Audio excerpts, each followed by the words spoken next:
mothers have an instinct, but society is basically telling mothers that their instincts are wrong. They're telling them that maternal preoccupation is wrong, that you should leave your baby as early as possible and go back to work and your babies will be fine. And mothers are distraught and babies are distraught. And society says, don't worry about feeling guilty. It's not a good feeling. Guilt is actually a very healthy and instructive feeling within reason. What I fight for in America is a year of full leave and another 2 years of either partial leave or the ability for mothers to work part-time and still have their jobs protected.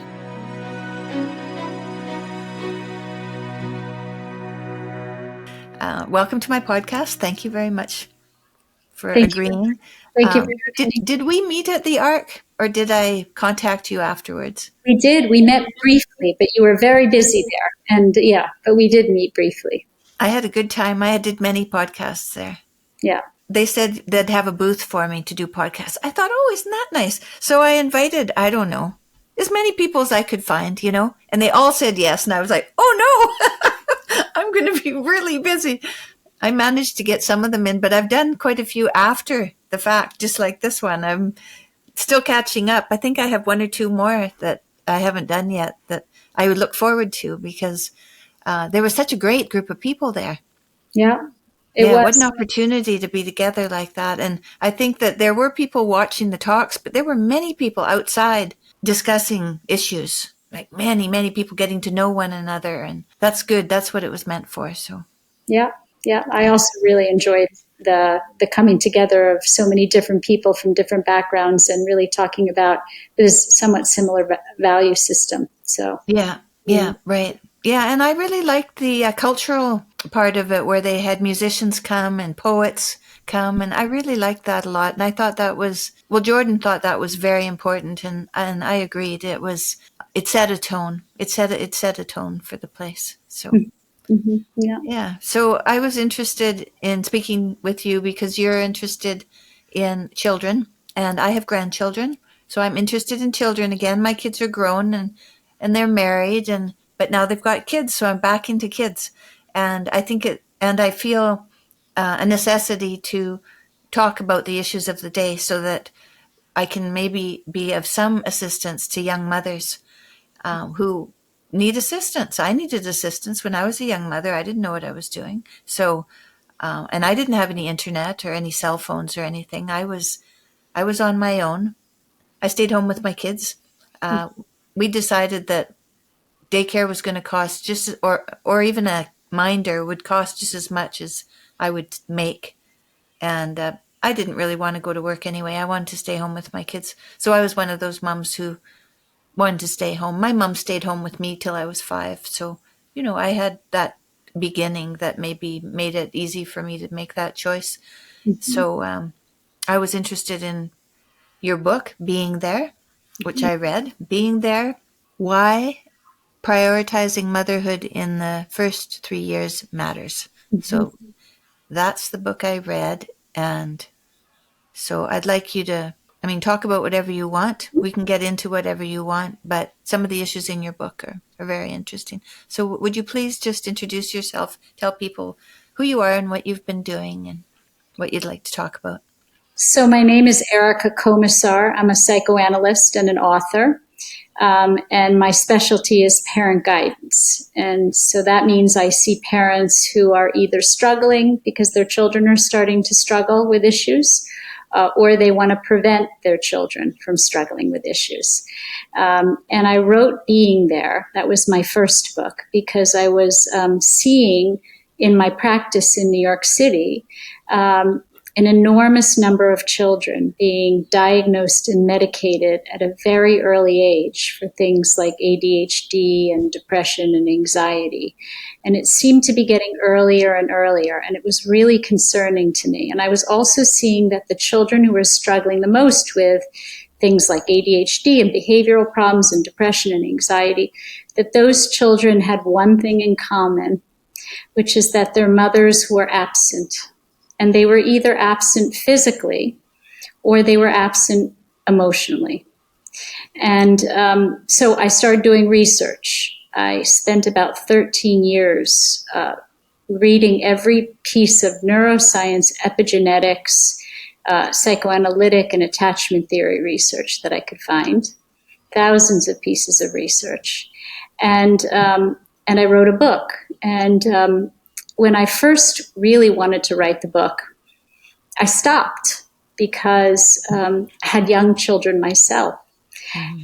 And I wanted to be present physically and emotionally for them. So I put it off until my children were older. And then I wrote the book. And so basically, the book talks about how mothers are biologically, not just emotionally, but biologically necessary if you want to raise mentally healthy and emotionally healthy children. And the reason that they're so important, there's a number of reasons why roles that mothers play on a biological level. One is that they buffer children from stress in the critical period of brain development, the first critical period of brain development, which is 0 to 3. They buffer children from stress in this period. They regulate their emotions from moment to moment. When they're soothing them in distress, they're actually regulating their emotions, bringing their emotions back to what we call homeostasis.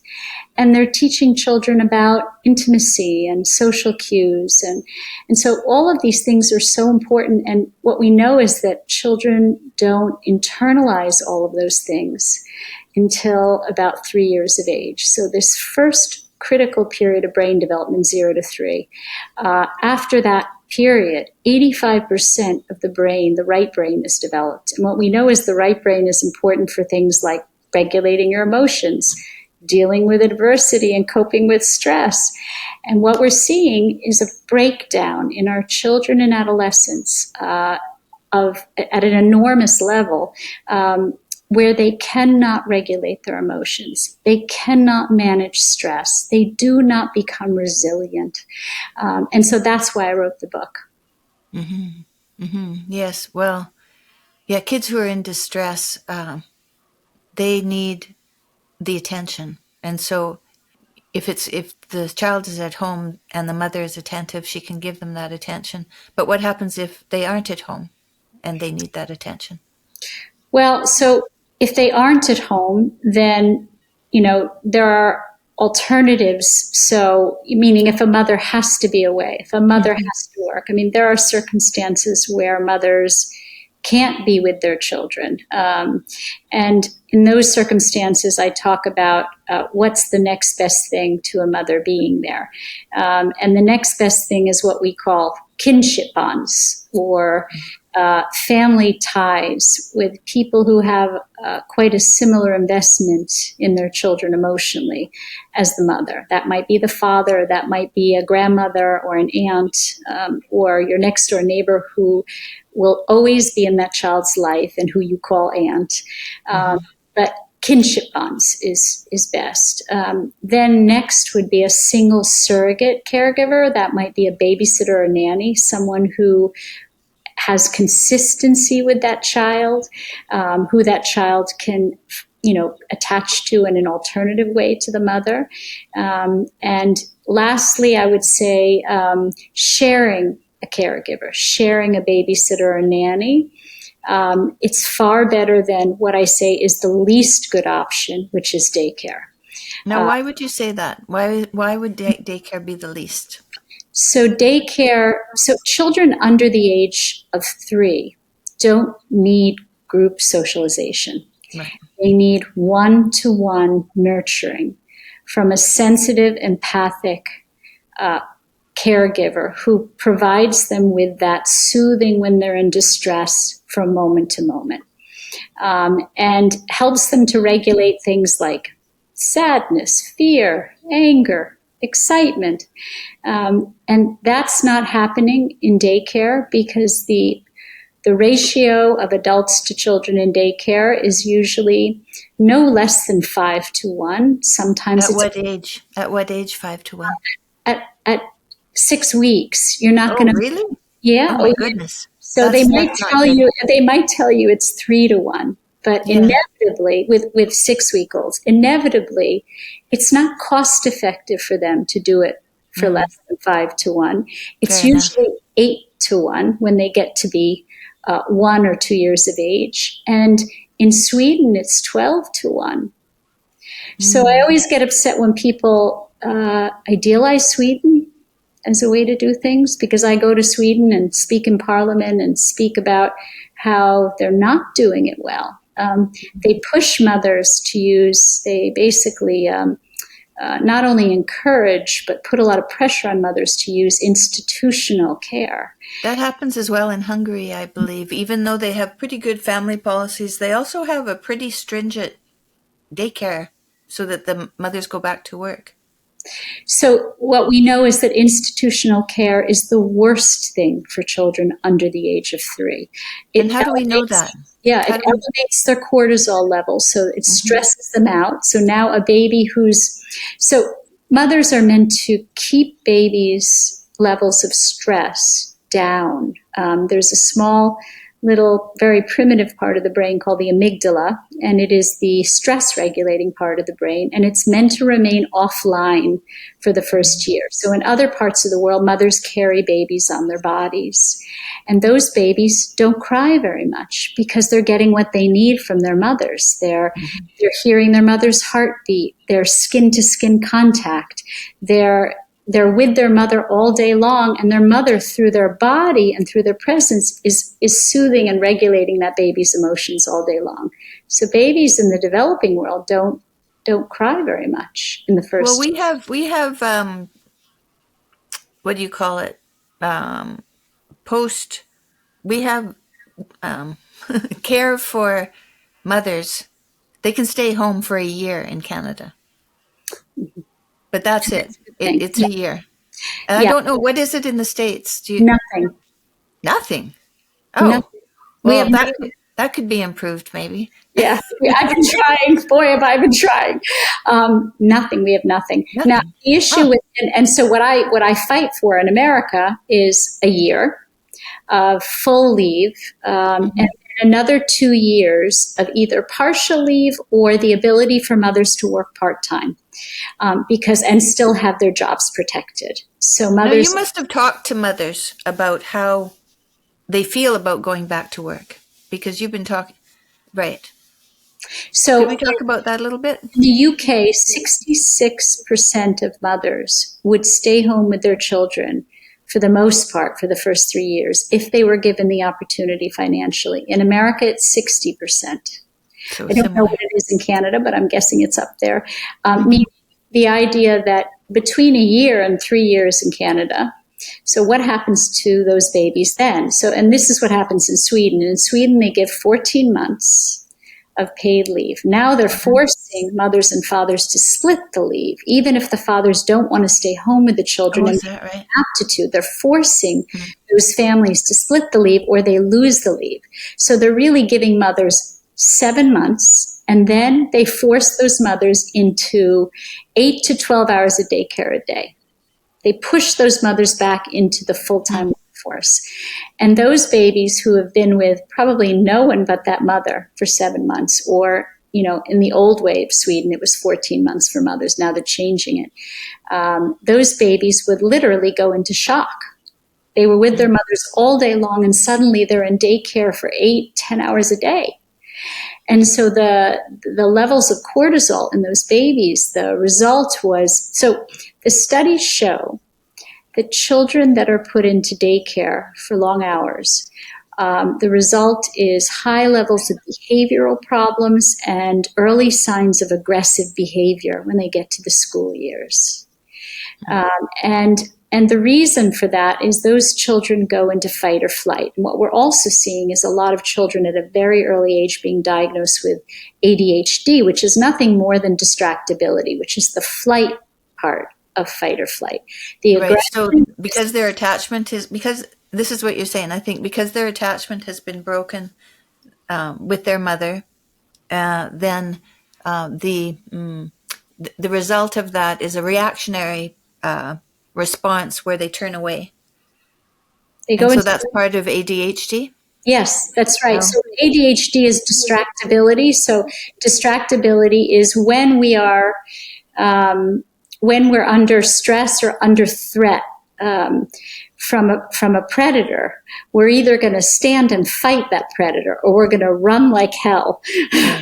And so these kids are running from their stress. And so ADHD, there's a movement. I wrote a chapter in a book about it. There's a movement to take the D off of ADHD because it's not a disorder. It's a symptom of a child's brain under great stress. And no one is asking, what's causing the stress? Is it precocious or premature separation? Is it psychosocial stressors in the home? Is it abuse? Is it neglect? I mean, no one's asking the important questions. Just silencing children's pain by over-medicating them. Right. Yeah. Well, that sounds like a mistake. That's for sure.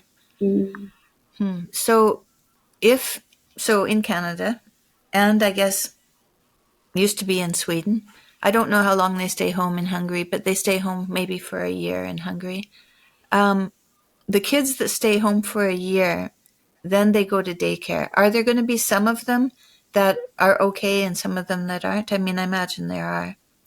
So, what I always say is that there are always survivors. And I would say survivors because it's very traumatic to children to put them in group settings at such a young age. But if you ask teachers, so when my book came out, a lot of teachers reached out to me and they said, we can't agree with you more. We feel silenced to say what we see, but we can always pick out in our classroom which children have been in daycare based on their behavior and their emotional state. So that tells you everything. Well, do you remember that there was at a time when premature babies in the hospitals were dying, they couldn't figure out why they were dying. And then it was a German nurse who started to carry babies around on her hip and the babies started to survive. And they realized that actually babies needed to be held onto. And that wasn't that many years ago. No, it wasn't. They didn't even know. We didn't even know we had to hold on to babies, let alone all these other things that we're supposed to know. I mean, John Bowlby, the father of attachment, went into hospitals in the UK and he said, what are you doing? Taking babies away right after birth and putting them in a separate room away from their mothers, crying in a nursery. Bring them back to the room where their mothers are and let them lie in with their mothers. Let them breastfeed. Let them pick up the scent of their mother. Let their mother pick up the scent of the baby. You're actually contributing to attachment disorders by removing. So he was responsible for babies, and it was quite a fight for babies to lie in with their mothers after birth. No, when my first baby was born, I had a cesarean, and they had her in a different part of the hospital. I used to have to go get her. I'd go get her because I'd think, where's my baby? I need my baby. I'd go get her. I went home as fast as I could. Yeah. But yes, that, and the thing is, I had a sense, right? I had a sense that this was not optimal. Whatever was going on with me was not optimal, and I had to act on it. And I think mothers often do have that sense. The title of my book being there, that wasn't the original title. The title that I named it, publishers are always changing the titles of your books based on what they believe it should be. But the original title was The Lost Instinct. Because mothers have an instinct, but society is basically telling mothers that their instincts are wrong. They're telling them that maternal preoccupation is wrong, that you should leave your baby as early as possible and go back to work and your babies will be fine. And mothers are distraught and babies are distraught, and society says, don't worry about feeling guilty. It's not a good feeling. Guilt is actually a very healthy and instructive feeling within reason. It's what we call a signal feeling, which tells us that we're in conflict and we need to work through that conflict. Just like pain is a signal feeling to tell us that we may have a physical issue that we need to take care of. So instead of saying, actually, guilt is a sign that your conscience is working, and it's a sign of maternal preoccupation, which is a sign of attachment, we're telling mothers that they should forget about it that it's a bad feeling, that they shouldn't go worry about their children and let them cry it out. And, we are really dampening mothers' natural instincts. So a baby crying it out. So is there any time that's a good idea?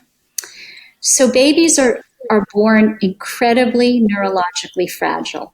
And I think there's a lot of what's happening that is a kind of empathic impairment, that adults can't see babies for being as fragile as they are. And so they project onto babies that they're more resilient, more independent, more self-sufficient, more capable of dealing with stress than they actually neurologically are. So babies are born so fragile that, in fact, letting them cry it out under the age of 6 months at all is a no-no. Remember, for the first year, babies in other parts of the world don't cry very much because they're worn. They're worn by their mothers, and their distress is kept to a minimum. After about a year, incrementally, babies are exposed to frustration, a little bit of stress, a little bit of separation. And that incremental development of resilience is a natural organic process. But by letting a baby cry it out, first of all, babies naturally in other parts of the world sleep with their mothers, right? Because they need the skin-to-skin contact. They need the presence, the physical and emotional presence of their mothers to feel safe. But we separate mothers and babies. Even when we get home, we separate them. We put them in bassinets and cribs in another room. And, so all of this is very unnatural, right?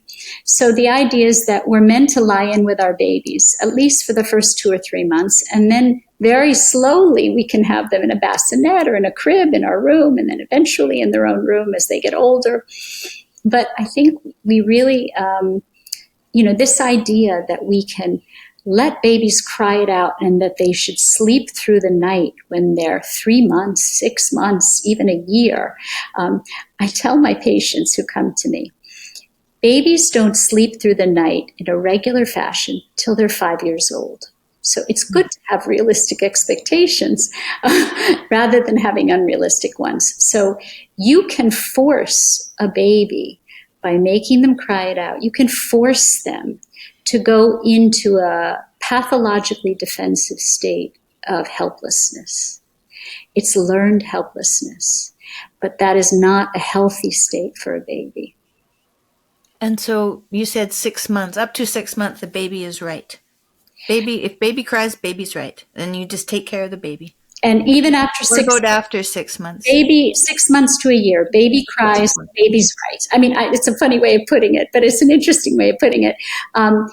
Pick up go to your baby. Now, we're not talking if your baby goes, wah, we call that incremental frustration, but a distress cry. So a mother knows the difference between what we call a kvetchy cry, a complaining cry, and a distress cry, a fearful cry, an angry cry. So then we say, right, this baby's in distress. We're not going to let this baby cry, right? So for the first year, you really shouldn't be letting your baby cry. After that, incremental, and even then, distress is not something children under the age of 3, their brains aren't capable of dealing with much distress. But little bits of crying to put them to sleep, helping them to learn to sleep. I never call it sleep training because we only train dogs. We don't train babies. Babies are people. We're not meant to train people. We can help them to learn to sleep on their own. And so then you incrementally, gently teach them to sleep, but not before a year. What about anger? Babies that are angry. Babies get angry. When do we respond to that, and how do we respond to that? So there's a way of thinking about babies' cries is that first they complain. They go, and then if no one picks them up, sometimes they're able to settle themselves. But if they aren't, then it turns into a cry. A little bit of a cry. If they're not picked up, it goes into a louder cry. And then it goes into a screaming, you pick me up right now. And then if no one comes, they go silent. And that's what we call the learned helplessness. And that's a kind of pathological defense.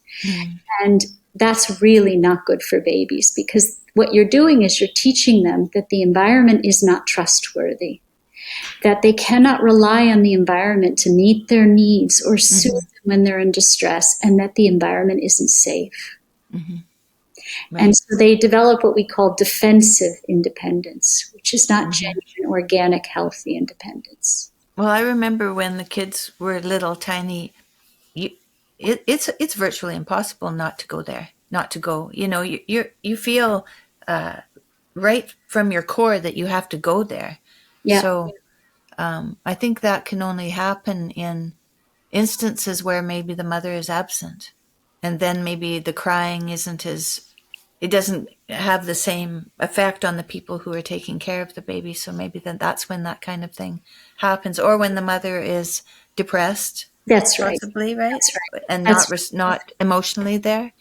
Yeah. Unresponsive. So what I say is you can have a mother who's physically there and emotionally not there, right? For many reasons, as you say, depression or distraction or resentment of mothering, but you can't be there emotionally if you're not there physically. And that's really a myth that society has told mothers over the last 75 years, that you can somehow, I don't know, how they would expect this, but you can somehow be there emotionally if you're not there physically, right? So would this be a feminist narrative? It is a feminist narrative. Again, feminism did a lot of good for women, but it also did some good. It did some good, but it also did some good, but it's very destructive too. So it was destructive because Gloria Steinem said to women that leave your babies, they'll be just fine. Meanwhile, Gloria Steinem had no children, so she wouldn't know. No.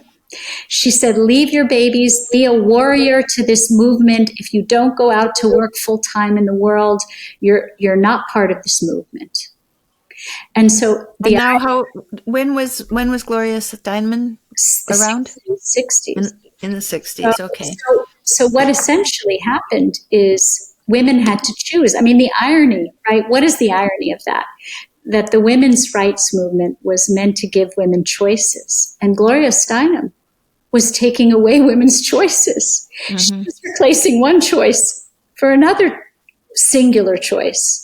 Right. Choice means you have a choice to do what's right for you. The idea is that it was meant to give women the choice of having children or not having children, the choice to work in the world. But it wasn't meant to encourage, I don't think, the idea that women didn't have choice, but that's what it did. And today it lingers. The residual effects of that movement mean that women undervalue mothering.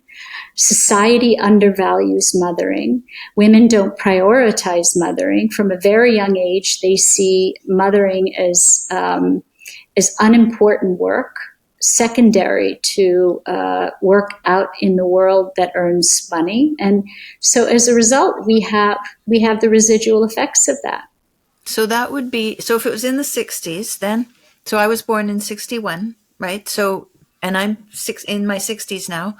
So this means that some of the babies that were born, I imagine, maybe a small percentage of the babies that were born in the early 60s, their mothers had already gone to work, and they were possibly not cared for as constantly and completely as the mothers had been doing. And so that would, and so how would that, so now I'm a grandmother, so then I have my kids, and now my kids are having their kids. And if I had been left, then my guilt and my yearning to be with my baby, would that be impeded by the fact that, yes. And so then that would go generation to generation. So maybe we're seeing the effects of this happening now after 2 generations. Yeah. It's called Yeah. generational expression of trauma, and it's actually even close to 4 generations, three generations going on 4 generations of Just generation. because I'm getting old. Yeah, yeah, generational trauma, and it Mm-hmm. is so. So oxytocin, which is we've euphemistically called the love hormone, is a neurotransmitter that is produced when we give birth, when we breastfeed, when we nurture, and it's produced in great amounts in women, and it makes their behavior more what we call sensitive empathic nurturing. But what we know about it is you have to have oxytocin receptors to receive the oxytocin. So think about baseball, or I guess in Canada they baseball too. I'm going to say it as baseball. You throw a ball, you have to have a catcher. The pitcher pitches the ball, but you have to have a catcher catching the ball. And so if you think about oxytocin as something that is pitched from the mother to the baby has to catch it, but the baby has to have oxytocin receptors. And what we know is that you use it or lose it. If you don't stimulate those oxytocin receptors in the baby's brain, they don't develop. And so generationally, we can reduce the amount of oxytocin receptors that are passed down generation to generation. So 3 generations down the line, you have babies who are not able to receive the nurturing, and mothers who are not able to pitch the nurturing to the catcher. Right. So do you think that's what we're seeing now then? I do. I think that we're seeing generational expression. Now, can we turn that around? In terms of in terms of change the behavior and then yes, establish the biology? Yes, so we can repair. So interestingly, oxytocin receptors can be stimulated and repaired. We say the brain is plastic, which means that it can grow, it can shrink, it has to be stimulated. So when we say critical windows of brain development, those first 3 years, actually there's 2 critical periods of brain development. There's 0 to 3 and then adolescence, or 9 to 25. And in those 2 critical periods of brain development, there's a great ability to repair a lot of damage that was done. And so when I say to parents, if you miss the first 3 years because you didn't know this stuff, or because you were depressed, or because you were at work that you had to be, you have another window, which is 9 to 25, where you can help to repair some of what happened earlier on, which is, I think, really important in terms of being hopeful to mothers. 9 to 25?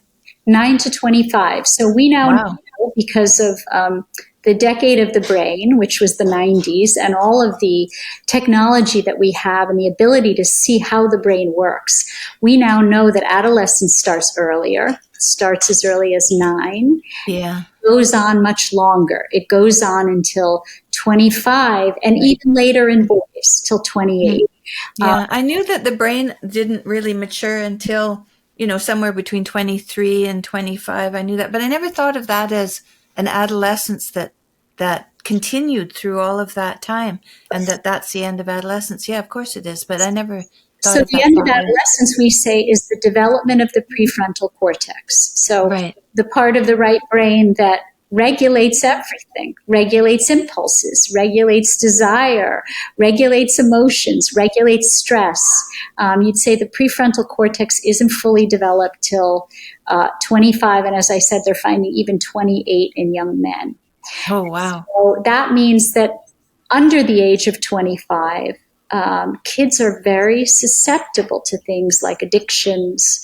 It's why drugs and alcohol are so bad for kids under the age of 25. And the younger they're introduced to it, the worse off they are. Because, as Dan Siegel said, adolescents' brains are all gas and no brakes, right? So, but we have an incredible ability as parents to help to repair the right brain of children in those 2 critical periods of brain development. So all is not lost, as they say. Let's talk about adolescents going out, because they're going to go out, right? Because once they're 13, they think, I need to explore the world, and they're going to just explore everything, whatever is offered. And we're offering all kinds. We're offering computers, cell phones, the internet, the dark net, drugs. Alcohol is still supposed to be 18 or 19, right? There's this, it's just supposed to be 18 or 19, but actually, I don't know about marijuana. Is there an 18 or 19? In Or terms of is the it legality of it, the legality is supposed to be 21 in America, but it 21? I think that it's probably 19 in Canada. doesn't stop them from getting it, as No, young of course not. It never as stopped 30. us from getting alcohol when we were kids either, So, right? I mean, But the younger the brain is introduced to these substances, the more likely the brain will become addicted to those substances. And right. so we have what we call a discrepancy in brain development in adolescence. And what that means is the ventral striatum, or the reward center of the brain, is developing at a much faster rate than the prefrontal cortex, or the regulating part of the brain. So the reward center is rushing ahead in terms of activity, but the prefrontal cortex, which slows it down and modulates it, is not working yet. And so what that means is that novelty, new experiences, anything that stimulates the dopamine in the brain, any of the reward center activity, is not regulated. And so it's why teenagers do kind of crazy things, and they take the risks that they do, and they have the impulsivity problems that they do. So we as parents have to really think about protecting that brain as much as we can from too many of those overstimulating experiences that can then lead to addiction later on. And Well, then there's pornography as well, right? we're Which is not also absolutely, it does the same thing to the brain. It overstimulates, it produces dopamine. So research shows that if you put an adult in front of a video game and or give them chocolate, and an adolescent will produce 10 times more dopamine than the adult with the same stimulation. I mean, that's just to give you a sense of the difference. So if you're getting all of that information, these exciting information, what does that do then to your attention at school? Or, with the hard thing, like learning math and reading history and those kind of things, because those aren't exactly exciting for everyone. Well, interestingly, the things that help children to focus on learning and reading and listening in school are very different. So you'd say that a lot of the technological stimulation that kids are exposed to actually increases certain parts of the brain's activity and even skills. I mean, there's some skill sets that you get from playing video games and Sure. on computers. You get hand-eye coordination is Right. far better in teenagers than it will ever be in me or anyone my age. Right? So, but the problem is that the ability to focus on books and reading and listening in classroom is the opposite of what video games will do for kids. It decreases their ability to focus in a quiet way, in a solitary way, but increases their ability to deal with a ton of stimulation coming at them. So in terms of what's happening in schools with kids, is that we're seeing a decline in the ability for kids to learn in the ways that we have taught kids for generations, right? For hundreds of years. So it is a problem. If you overstimulate the brain with technology, then you can't always pull it back and expect a child to sit quietly and read a book and be able to listen in classroom and absorb the information. So it is a problem. So what do you think we've also stopped prioritizing a value system and a spiritual grounding, because I'm thinking, if you're having a child who's really excited by all of this technology, but they have a grounding, a value, a set of valued beliefs that are the bedrock of who they are. But if they don't, then there's nothing to anchor them, and so then they're just gone. They're like a kite that has no one holding on to it. There is a study out of Harvard, which you probably know, which is that children, I think it was 1,000 children in the study, that the children who attended regular religious services and were raised with some faith did better with their mental health and their impulse control, used less drugs and alcohol, and were overall mentally healthier than the kids who were raised without any faith or religious services.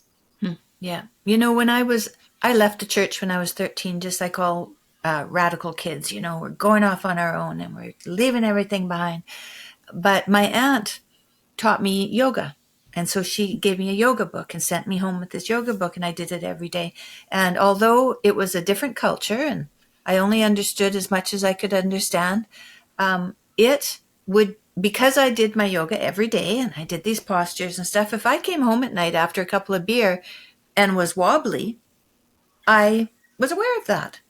So it did actually help me to some extent to not take advantage of myself as much as I might have, because it brought me back to it brought me back. This is your even keel. Yeah. And you're below that. Yeah. And that's not good. So quit that. Yeah. So I found it quite helpful. I eventually realized that I had to actually go back to church and be cognizant of the fact that this is more important than I thought it was when I was a child. But when I was 13, I had no idea how important a value structure was in keeping me solid. I had this yoga experience, so I was a little bit in tune with myself. But that's the thing is, so yeah. all adolescents go through a nihilistic stage. All adolescents actually reject their foundation for a while. Yeah. If you raise them with a foundation and a belief and a sense of being part of something bigger and of having a higher power, or being part of having a spiritual center, if you will, if you raise them with that, then when they go through their nihilistic phase, they have something to come home to. Right. But if you don't raise them with that, and then they become even more in an exaggerated way, nihilistic in adolescence, they have nothing to come home to. I believe that that's true. So in your book, you talk about 1-year-olds should have 1 hour away from, can have 1 hour successfully away from their mother, 2-year-olds, 2 hours, 3-year-olds, 3 hours. So I was thinking of that, and I was thinking some kids might not even want an hour away from their mom. And some people, an hour, it's like, oh, are you back already? So... Right. So do you take the personality of the child and go with, yes. Okay. So, people always want numbers, they always want structure, and they're always asking me for advice. And so I say, okay, well, you can't hold me to this, because the truth is that some babies you can't leave in the first year, and other babies you can leave for 2 hours in the first year. It depends on the constitution and the personality. What we call sensitive babies do less well with separation. They do less well with exposure to stress of any kind. And you have a sensitive baby. And when we say sensitive, we mean neurologically sensitive. And in fact, they found the gene for neurological sensitivity to stress. There is no gene for depression and anxiety. There's a gene for schizophrenia. There's a gene for bipolar. There's no gene for depression and anxiety. There's no gene for ADHD, because it's not a genetic condition. It's a response to stress. And so they found the gene. It's a short allele on the serotonin receptor. And what we know is that babies who are born sensitive are more susceptible to the stress around them. Those babies may not be able to be left so easily. Those babies may not be able to be dropped off, at 2.5 at preschool. You may need to wait till they're 3 or 3 and 2 months to start preschool. Those babies, you definitely don't want to sleep train those babies. And you have a sensitive baby if they're harder to soothe, if they are more sensitive to noise, to sensations, to touch, to smells. They're just They tend to be more sensory oriented. You have a sensitive baby. Sometimes when I speak, I'll go in a room and say, how many of you have multiple children? And people raise their hands. And I'll say, okay, how many of you have a sensitive baby? And most people will raise their hand. In having multiple children, they'll have at least one sensitive baby, because we know there's a lot of them born. Studies show that when you are emotionally and physically present, when you provide sensitive babies with sensitive empathic nurturing as a mother and you're present, it neutralizes the expression of that gene. So those babies have less of a chance of developing anxiety and depression than the babies who are sensitive and are not met with sensitivity. Those babies are more likely to develop symptoms and disorders. So what if a child then is 3 or 3.5 and is still a sensitive child? What would be the best scenario for their day-to-day activity? So I always say that in my day, I'm 59, almost 60, we didn't do preschool other than just 1 year when you were 4, and it was optional, wasn't mandatory. At 4 years old, you went to preschool, usually for a couple of hours every morning, as a way to indoctrinate you into drop off. But you didn't do it until you were 4. You certainly didn't do it at 3.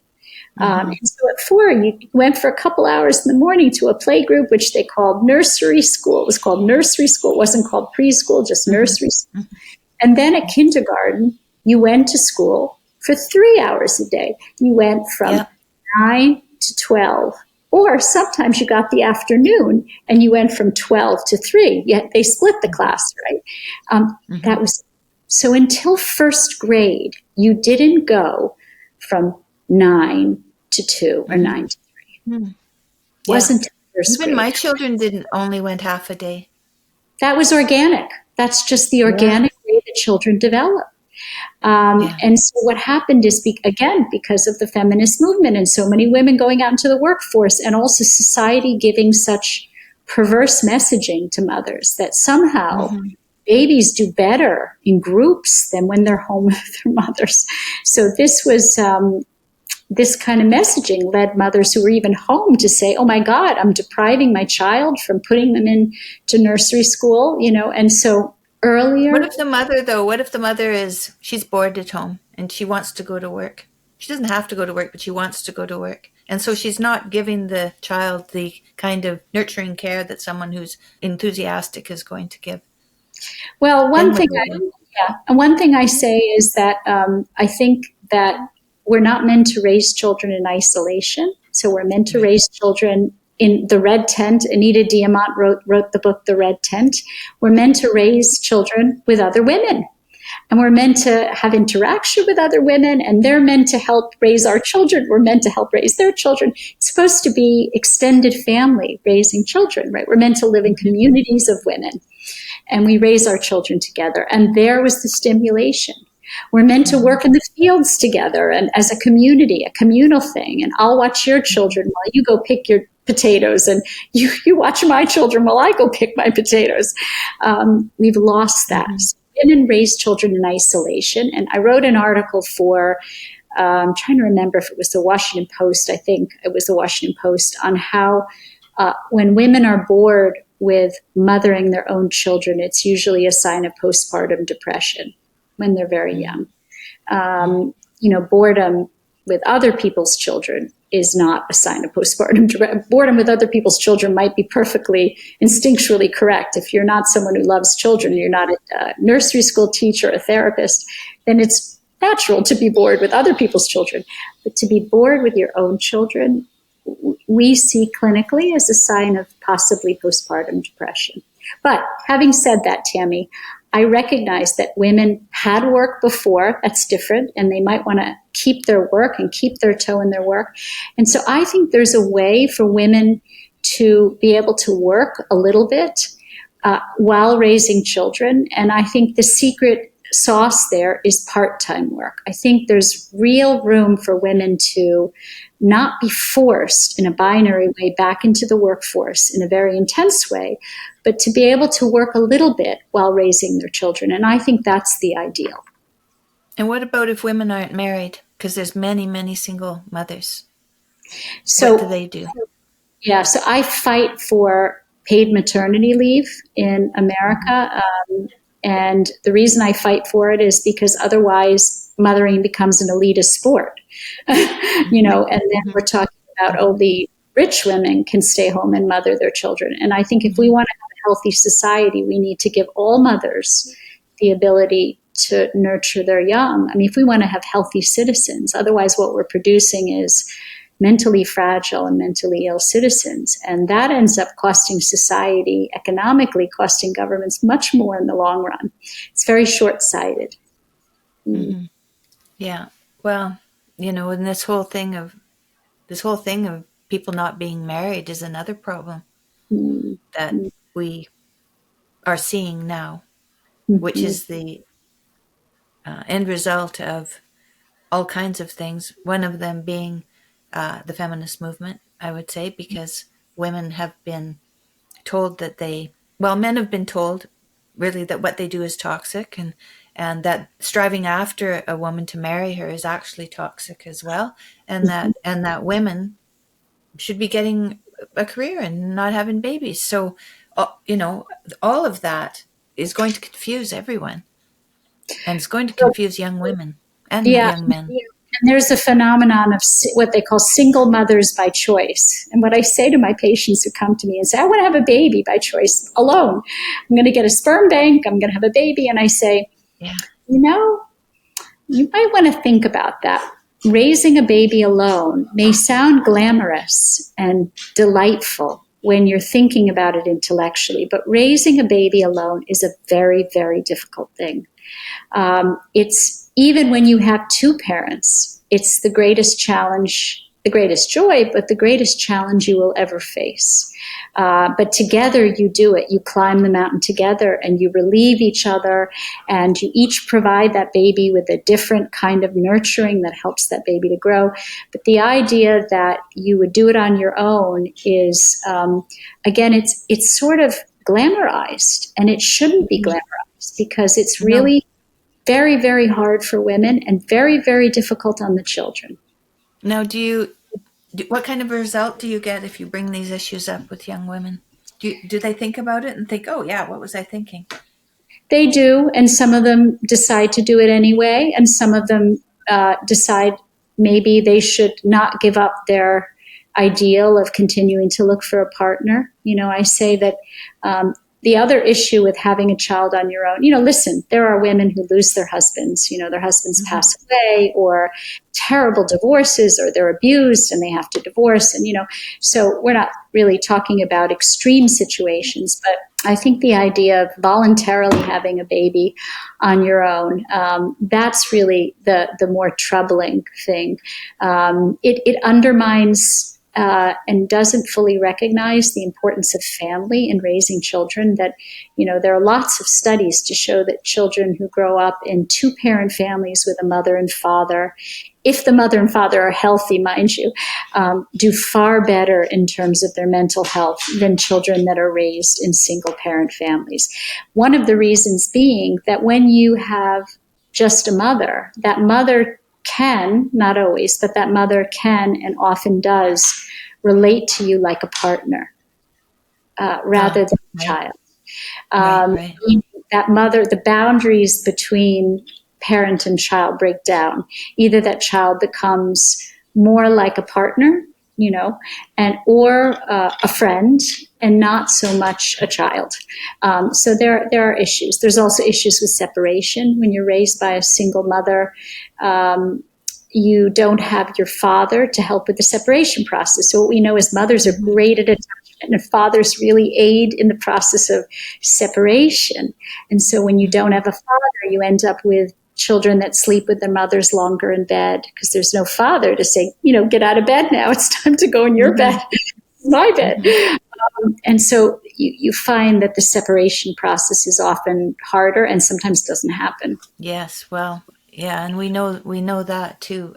There's the edible mother Yeah. that is a big problem with kids not leaving home.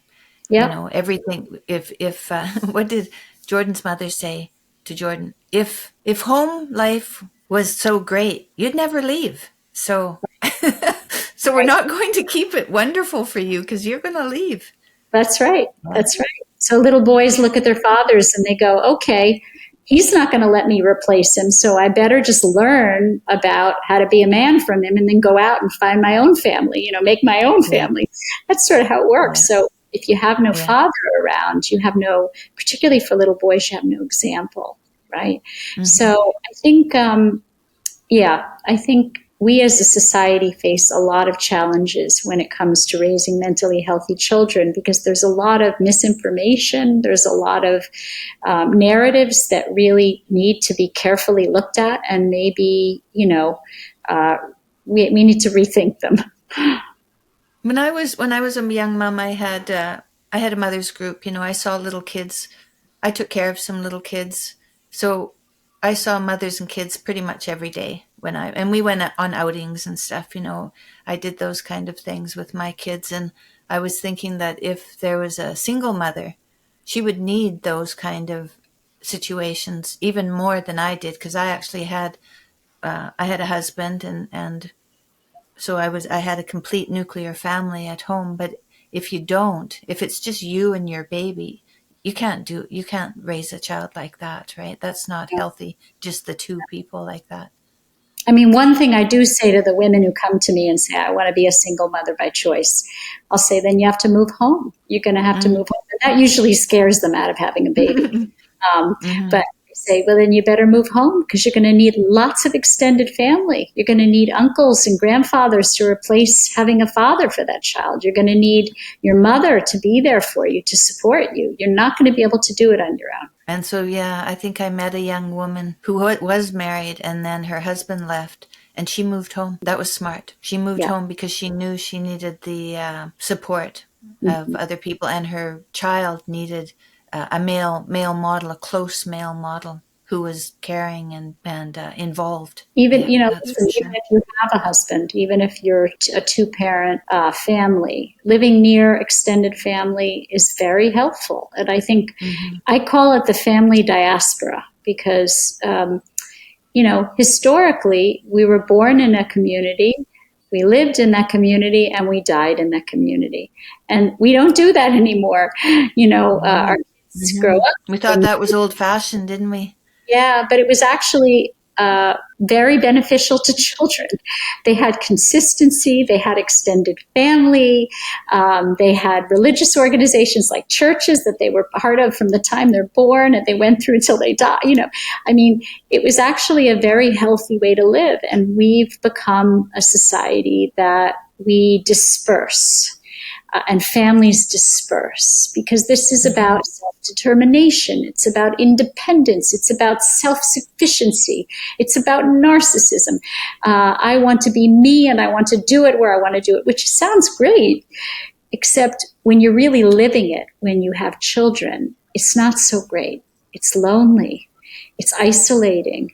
It's unsupported. It's a lot of work to have a little baby to mind, it's a lot of work, and you need someone else there. So having a husband is something to be grateful for. And we for some reason that narrative it's not one of the narratives that we talk about very often. Especially gratitude for gratitude for the help that we get from the people around us, and gratitude for the baby, gratitude for a place to live. There's so many things that we could be grateful for if we woke up that way every day. That would take us a long ways. Narcissism has been a big word. I don't know. Well, maybe it's because social media, it's an easy place for narcissism to thrive, and so it's become popular. Or the knowing of it has become popular. I don't know if there's any more narcissists than there are before, but they seem to have a platform now because they can get away with being all about themselves. And, then the selfies, I'm sure the selfies promote narcissism. I went to visit some relatives and the kids were on their phones nonstop when I was there. The teenagers were on their phones nonstop. I thought that was a disaster. The way I like to think about narcissism is it's a developmental phase. At least it was. Right. It's a phase that all children pass through to get to adulthood. In fact, adolescence is the most narcissistic phase. And I often have parents who come to me for parent guidance and they'll say, my teenager is so self-centered. And I'm like, well, teenagers are supposed to be self-centered. I say, think of it like a caterpillar cocooning till they become a butterfly. You have to focus on yourself to figure out who you are, separate from your parents in the world, to be able to fly. Right? So the idea that that's a developmental phase, what's happening is that kids are getting stuck there. And the reason they're getting stuck there is because, and so if they get stuck there, they never get out of the tunnel. They never get out to the other side into adulthood, where they can start to be more empathic towards others, to be more generous towards others, to think about others. And what I say from my clinical, and I base it on my clinical experience, is that children aren't getting enough of what they need emotionally when they're very young. So they're not laying the foundation for narcissism to be a phase that they pass through. It becomes the landing point instead of a phase that they pass through. And so why is that? What happens when they're young to make that happen? So, in fact, narcissism in a pathological way is nothing more than a defense against emotional neglect. When we feel emotionally neglected, we withdraw into ourselves. That's what we do as human beings. It's sort of like the equivalent of fight or flight when you're stressed. When you feel neglected, you withdraw into yourself. And you stay there until you get help, because that is not a natural position to be in. It's a defensive position to be in. So, a narcissistic personality, for instance, is nothing more than a person who has defensively retreated from contact because there was no contact. If you're not physically and emotionally present enough for your children in the early years, there's no foundation for connection, right? And so, but if you connect with them deeply in the beginning and you're there for them and you're present, then what happens is narcissism is a developmental phase. So they go from feeling connected to you to feeling disconnected and kind of withdrawing. And then they come, it's sort of like what we said about spirituality. If you raise them with something of a spiritual center, they can return to it. If you raise them with connection in the early years, then even though they may float away in the adolescent years, they come home and they become adults eventually. What we're finding is that children never graduate out of that narcissistic phase. It's like a pathological retreat. And so that time between 9 and 25, if they didn't get the attention when they were young, can you have an effect between 9 and 25? But they need, I would say probably you need to reach out to a therapist at that point to get help. It does, but parents can do a lot. So the brain in the first 3 years is in a state of neurogenesis. It's growing and the synapses are firing, and you have millions and millions of cells being formed. So, lots of growth. You could say it's like a garden that overgrows. And so by the time you're 9 years old, you have an overgrown garden. And so at 9, the brain starts to prune, starts to cut away the synapses and the cells that it doesn't need. And so that gives parents an opportunity to re-engage, to have an effect on that plastic brain, to do what you could have done 0 to 3, connect with them, be emotionally present, reflect their feelings, be good listeners, have open communication, be physically and emotionally as present as you can in those years. And a lot of what didn't happen early on can be repaired. And the rest, you get a good therapist and they can repair it. If you miss that window entirely, it gets harder to treat. It's not impossible. Remember, the brain is plastic till we die, but it gets harder after you're 20. Yeah, I remember my older sister told me, that, she was around for them when they were little. And then she said, when they were adolescents, it seemed like I had to be around even more. Yeah. And she, she was a pharmacist. She had no psychological training, but she could see that they were vulnerable again in adolescence. And it was imperative to be around for that time. And I agree, when my kids we're just starting high school, so grade 9 or so, I used to walk my son to the bus, which was only about 3 blocks. But in that, because I would walk the dog when he went to go get on the bus, and he would kind of tell me his plans for the day. And other than that, I didn't know. So if I didn't walk the dog with him in the morning, I wouldn't know anything. So you got to kind of be around. That's priceless. And that kind of side-by-side communication, whether you're picking them up in the car or walking them to school or walking the dog, it's priceless. And if you're too busy to do that, so I think parents kind of get it wrong. In my second book, I wrote a book called Chicken Little, The Sky Isn't Falling, Raising Resilient Adolescents in the New Age of Anxiety. I talk about the door being open, that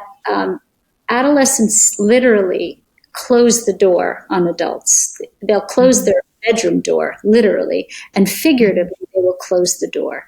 And so the idea is the more present you are physically, the greater the chance that their door will be open, both physically and metaphorically.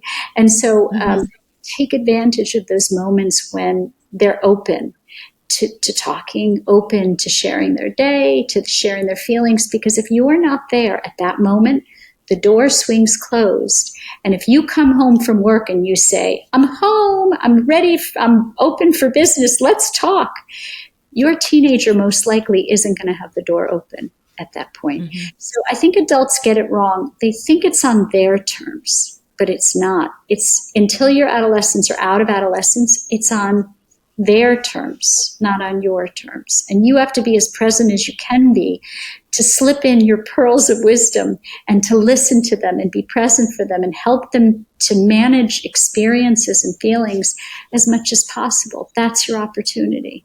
That's for sure. Well, I think that we've talked through quite a few of the things. What do you think? Yeah? I think so. I've enjoyed our conversation. Is there anything else that I've missed that I should have brought up that is burning for you to tell my listeners? I think you asked really good questions. I think I think if you want more information, the books have a lot of research in them. They have a lot of information for lay people and just really good, easy to absorb information. And so, I think if you're interested, maybe turn to the books. Yeah, no, I read the book and I recommend it. Some books I find hard to read. It wasn't hard to read. It was compelling read. I mean, I wanted to read it. I'm a grandmother, and so I'm interested in children, and I think as we need to be, because our kids need us. So I want to thank you very much for being on my podcast. Thank you. And I'll see you at the Ark next time. I will see you. If we come through New York, maybe you could come and say hello to us. I would love to do that. So please let me know when you come to New York. I think you'll get to New York before I get to Toronto. I was going to say if I come to Toronto, but I think you'll get to New York. I know we're coming there, so it's not till June or something. It's quite a while, but I'll let you know when we're there. Please do. Nice to see you again, Tammy. Nice to see you too.